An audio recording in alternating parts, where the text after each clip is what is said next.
So this is about how to clean your lace. If you look closely, even I have a line across the front, and that's where my lace shows. The reason why it shows is because I wear makeup and daily I will get extra makeup on it.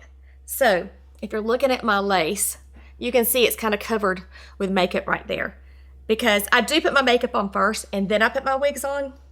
But when I do it, I'm hitting this and I'm pulling it up. Also, I do it daily when I take my wig off for ladies here and show them how to put it on. So I'm getting more makeup buildup. Some ladies want to put a little bit of makeup like right on top of it to blend it in. You can do that. Sometimes that can make the lace show even more.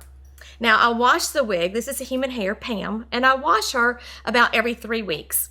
But about every few days, I'm going to take it off when I go to bed at night, and I'm going to clean my lace. I take a wash rag and I wet it, and I'm just going to gently clean off the makeup here. Now there's times I have used a little bit of Dawn dishwashing detergent, like just a tiny little tab, and that got it off too. I'm not drenching it. I'm just taking that little lace and I'm doing like this. And this is the diamond lace. If this comes up, it's okay. It's not messing your wig. A lot of times I'll take it off, but that right there is just an extra protective cover on yours. But I'm just going to take it and do like this. And watch the difference.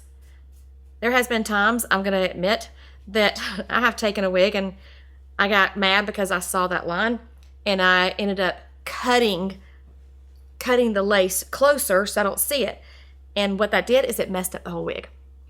That wasn't that long ago. So I'm going to say it even happens to me. But if you clean your lace, it's so much better.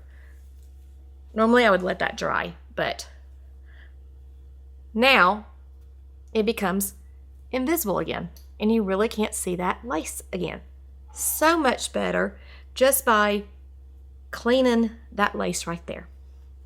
So do that about every few days.